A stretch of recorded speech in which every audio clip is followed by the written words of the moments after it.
ang liberal. Ang tawag sa kanila, mga dilawan. Pakinggan nyo mabuti, alyansa nila, Makabayan Black. Sila ay nakipag-alyansa sa administrasyon. Bakit? Nung panahon ni Duterte, Digong, nawala na ang liberal sa mga matataas na posisyon sa gobyerno. Ganon rin ang Makabayan Black na ginagamit ng ating CPP-NPA. Dinurog sila ni Digong. Hindi na sila makabalik.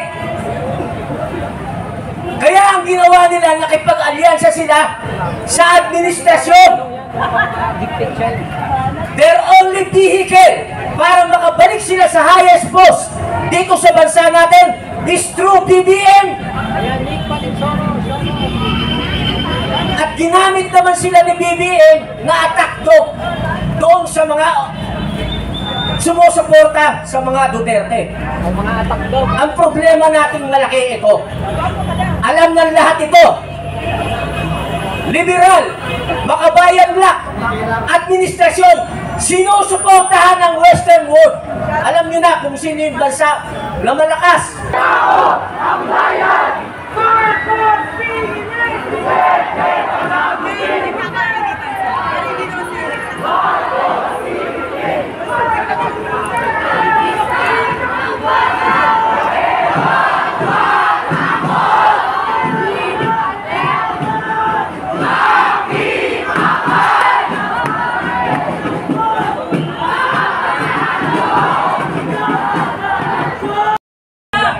Lahat bubusina!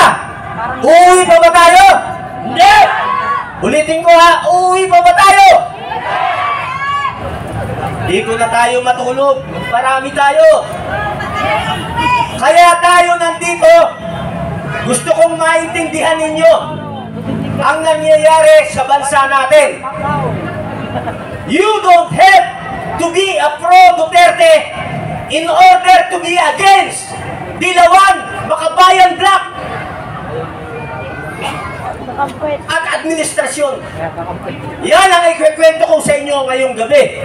Gusto niyo marinig?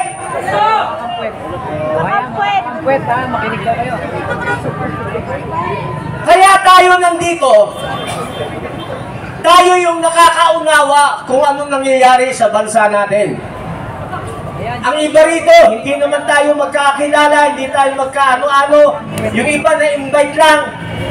Kaya tayo nandito, naniniwala tayo na sa atin magmumula ang pagbabago ng bansa natin.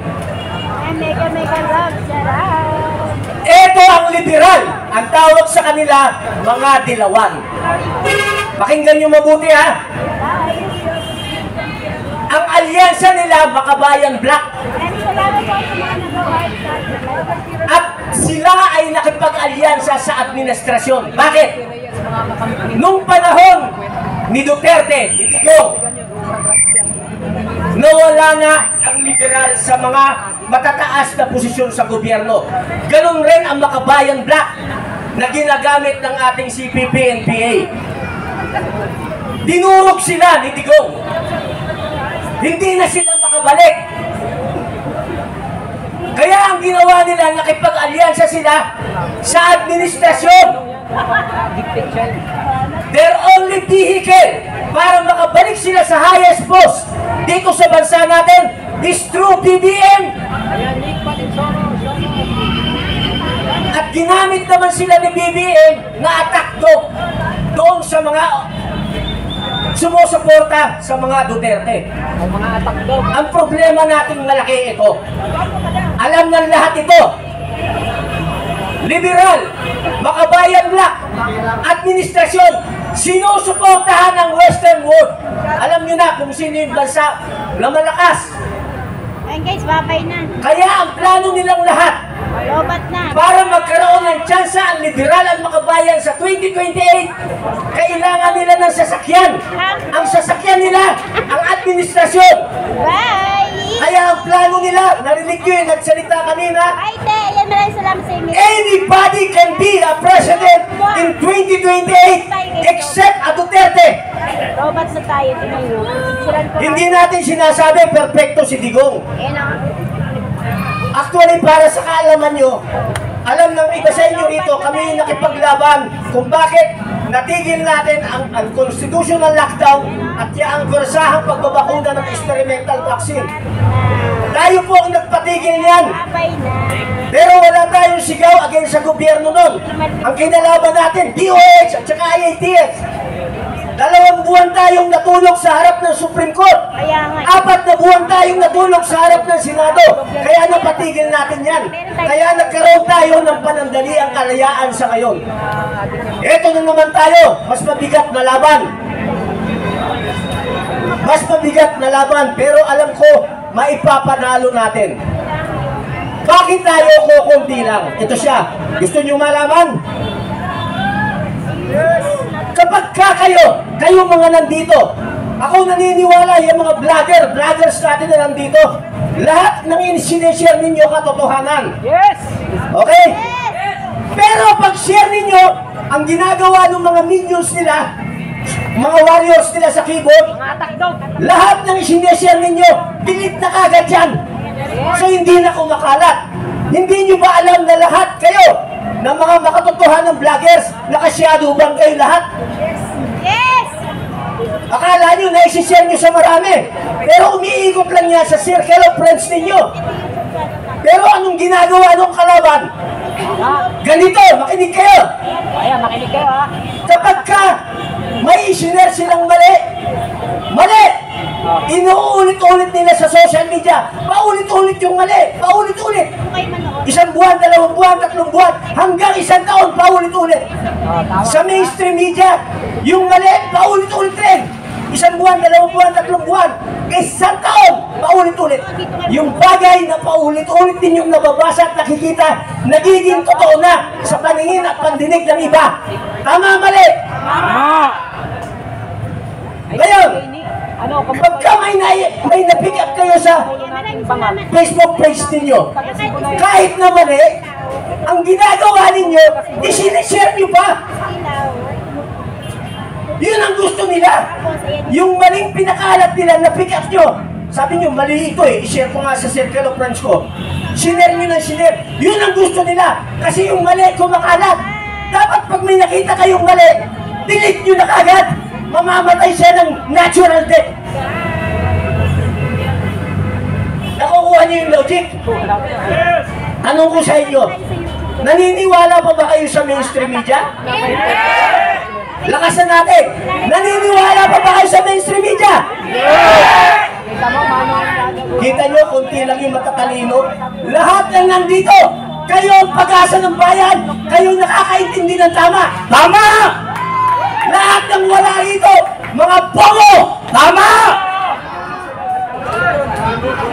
Mas madali nilang mahikayat yung mga may cellphone na ginagandahan lang nila yung headline. Hindi pa nabasa yung kabuuan ng istorya, isinare na kasi maganda headline. Hindi nyo binasa kung sino nagsulat. Huwag kayo magsishare ng cut and paste. Huwag na huwag. Ang i-share ninyo, yung tao mismo na nagsasalita. Hindi fake news yun. Ngayon, alam ko naka-live yan. Pag sinare nyo yan sa FB page nyo, hindi makakarating sa lahat yan. Ang gawin nyo, i-record nyo. Maghanap kayo ng estudyante sa kalsada, sabihin mo, pakishare mo sa FB page ko. Makakarating yan sa marami. Ganyan tayo hinuhulma ng sistema.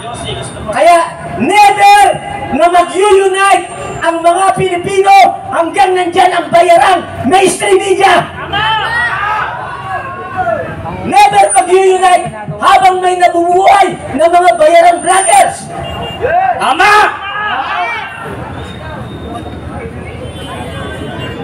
Gusto nyo malaman paano tayo manalo? Paano? Gusto nyo?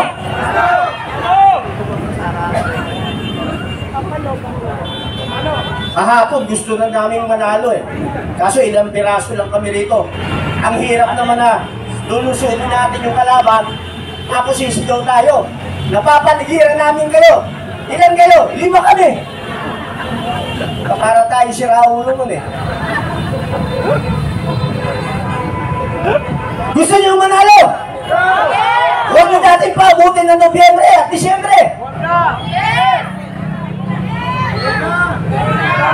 Ngayon na! Sa estimate ko, simula sa likod hanggang dito, mga nasa 300 pataas tayo. Mamaya-maya, may mga dadating pa ng mga tropa, abutin tayo ng 600. Ang Pilipino ganito. Pakinggan niyo mabuti ha. Majority ng Pilipino ganito. Noong wala pa yung cellphone, mas madaling magparami. Pag sinabi mo, punta tayo Luneta, ang dami kagad. Kasi yung balita, nasa nandun lang sa Luneta. Wala kasi. Telephone nun, may party line pa. Hahanap ka pa ng telephone booth, dala kang benching ko para makatawag ka. Ngayon, meron ng cellphone ang bilis. Bakit ang tagal natin dumami? Lahat ng Pilipino ang kaisipan ganito. Hintayin ko muna silang dumami. Pag madami na, saka ako sasama. Lahat ganun ang kaisipan. Patay na dami. Naghihintayan lahat. Maganda, maghintay tayong dumami. Magdala ka ng tulugan mo rito mamaya. Dito tayo matulog. Dito natin, hintayin natin sabay-sabay dumami tayo. Tama! Hindi sa bahay. Wala nang uwihan. Tama! Dapat magkaintindihan tayo. Kasi ang hirap araw-araw. Schedule tayo ng rally ngayon. Pahinga na 1 linggo. Schedule ng rally. Pahinga na naman. Schedule pahinga. Walang katapusan. Wala tayong naipapanalo. Tama!